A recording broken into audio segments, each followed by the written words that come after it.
Good morning all of you. Welcome to class. Girls, आज हम class में topic लेके आए हैं सामंत प्रथा।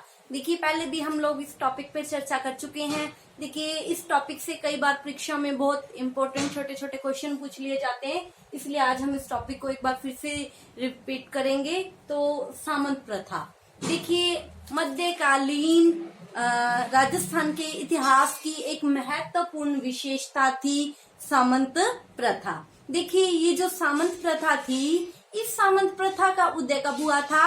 राजपूत राज्यों के निर्माण के समय इस सामंत प्रथा का उदय हुआ था।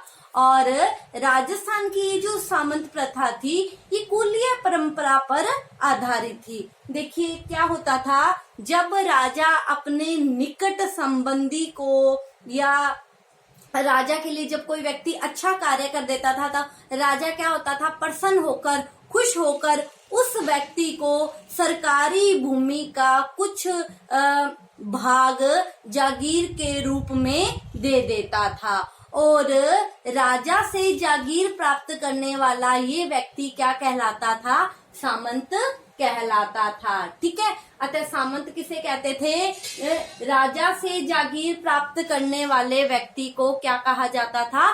सामंत कहा जाता था। देखिए, जब राजा अपने किसी निकट संबंधी को या युद्ध क्षेत्र में अगर कोई व्यक्ति राजा के लिए अच्छा कार्य कर देता था, राजा के किसी शत्रु को मार देता था, बड़े शत्रु को, या राजा की जान बचा देता था, युद्ध में अच्छा प्रदर्शन करता था, तो राजा क्या होता था, प्रसन्न होकर उस व्यक्ति को सरकारी भूमि का कुछ हिस्सा जागीर के रूप में दे देता था। तो राजा से जागीर प्राप्त करने वाला व्यक्ति क्या कहलाता था? सामंत कहलाता था। ठीक है, और राजा से इनको ये जो जागीर प्राप्त होती थी, इस जागीर से लोग क्या करते थे? अपना भरण पोषण करते थे। और बदले में समय समय पर जब भी राजा को आवश्यकता होती थी, तो राजा को ये क्या कराते थे? सैनिक सहायता उपलब्ध करवाते थे। ठीक है, और राजस्थान की जो सामंत प्रथा थी, ये समानता पर आधारित थी। ठीक है, जिसमें प्रमुख कौन होता था? प्रमुख के रूप में राजा होता था। ये जो सामंत होते थे, ये राजा के अधीन नहीं होते थे, लेकिन अपितु दोनों में कैसा रिश्ता होता था? दोनों में बराबर का संबंध होता था। लेकिन फिर भी इन बराबर वालों में राजा क्या होता था? प्रथम होता था। ठीक है, तो ये हम लोगों ने जाना कि सामंत प्रथा क्या थी। ठीक है, अब हम आगे चर्चा करेंगे। देखिए, जब राजपूत शासकों ने क्या किया था, मुगलों की अधीनता स्वीकार कर ली थी, तो उन्होंने जिस तरह मुगलों की मनसबदारी प्रथा थी, उन्होंने मुगलों की मनसबदारी प्रथा के आधार पर क्या किया? अपने सामंतों को कई श्रेणियों में बांट दिया। ठीक है, तो ये कौन कौन सी श्रेणियां थी या कौन कौन से प्रकार के सामंत थे? अलग अलग तरह की श्रेणियों में बांट दिया। तो ये श्रेणियां कौन कौन सी थी या सामंत किस किस प्रकार के सामंत थे? तो आइए हम उन्हीं के बारे में आगे चर्चा करते हैं। तो देखिए, जो सबसे पहले सामंत थे वो थे राजवी सामंत। देखिए, राजवी सामंत कौन से होते थे? कहने का भाव ये है, जैसे कि नाम से स्पष्ट हो रहा है, जिन सामंतों का राज परिवार के साथ ब्लड रिलेशन होता था, खून का रिश्ता होता था, उन्हें राजवी सामंत कहा जाता था। कहने का भाव ये है कि जब राजा अपने किसी निकट संबंधी को, जिसमें राजकुमार, एक मिनट, राजा के पुत्र, राजकुमार आदि होते थे, तो इस प्रकार के जो सामंत होते थे, इन्हें राजवी सामंत कहा जाता था। इस प्रकार के सामंतों को प्रथम श्रेणी के सामंत कहा जाता था। और इस तरह के सामंतों की 3 पीढ़ियों तक किसी भी प्रकार का कोई कर वसूल नहीं किया जाता था। ठीक है, तो ये हम लोगों ने बात की राजवी सामंत की। आगे देखिए, सरदार सामंत। देखिए, सरदार सामंत कौन से सामंत होते थे? जब राजा राठौड़ राजवंश के किसी व्यक्ति को जागीर देता था, तो इस तरह के व्यक्ति को कौन सा सामंत कहा जाता था? सरदार सामंत कहा जाता था।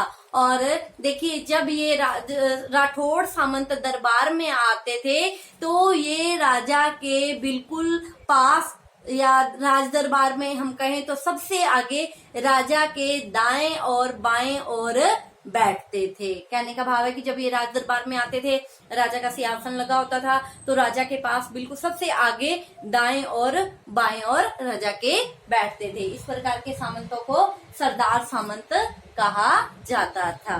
ठीक है। अब तीसरे जो सामंत थे वो थे महाप्रसाद सामंत। देखिए महाप्रसाद सामंत किन्हें कहा जाता था?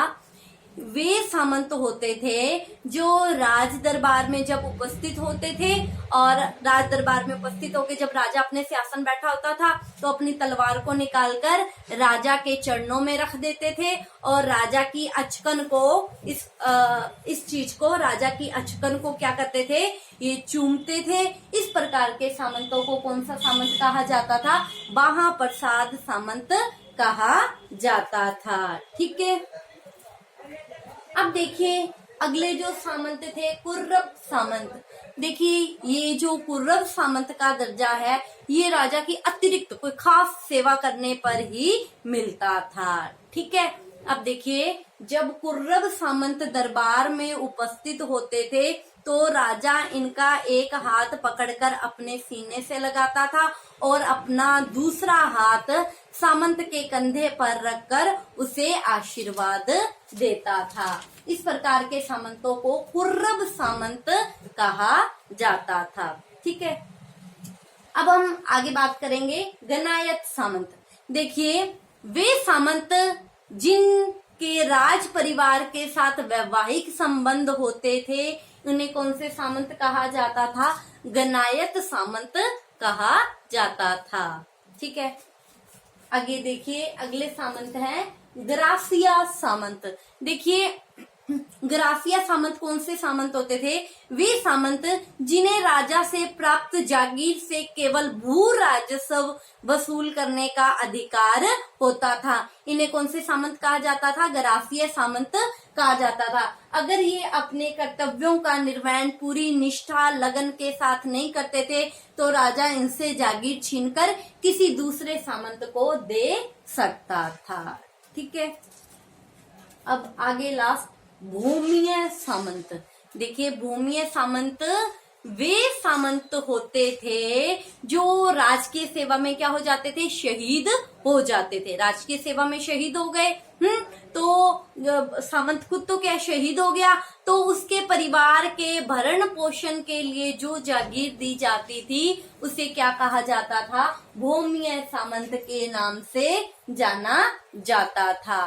ठीक है। तो ये हम लोगों ने आज की क्लास में सामंत प्रथा क्या थी और सामंतों की कौन कौन सी श्रेणियां या कौन कौन से प्रकार थे उसके बारे में चर्चा की, और कल की क्लास में हम सामंतों के जो विशेष अधिकार थे, सामंत प्रथा के जो गुण थे और दोष थे उनके बारे में कल की क्लास में चर्चा करेंगे। तो आज की क्लास के लिए इतना ही। Thank you all of you.